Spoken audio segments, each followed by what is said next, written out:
Diqqat, fojia. Toshkentda ko'z ko'rib quloq eshitmas voqea yuz berdi. Afsuski juda yosh edi, vafot etdi. Oila a'zolari va yaqinlariga hamdardlik izhor etamiz.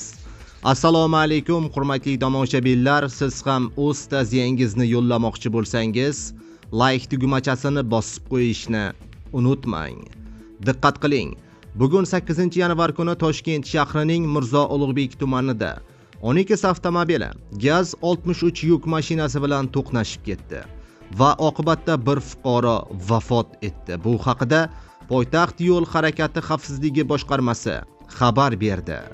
Ma'lum qilinishicha, bugun soat 05:00 larda tongi Mirzo Ulug'bek tumani Yangi O'zbekiston ko'chasining 2-darajali yo'lida 2004-yilda tug'ilgan haydovchi 12 rusumli avtomashinasini boshqarib ketayotganda rol boshqaruvini yo'qotgan hamda yo'l chetida harakatsiz to'xtab turgan gaz 63 rusumli yuk mashinasi bilan to'qnashib ketgan.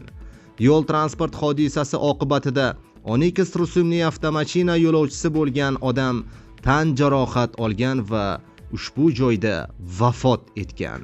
Mazkur holat yuzasidan Toshkent shahar Ichki ishlar boshqarmasi tergov boshqarmasi tomonidan Jinoyat kodeksining 266-moddasi transport vositalari harakati yoki ulardan foydalanish xavfsizligi qoidalarini buzish 2-qismi bilan jinoyat ishi qo'zg'atilgan. Hozirda tergov harakatlari davom ettirilmoqda. Oila a'zolari va yaqinlariga hamdardlik izhor etamiz.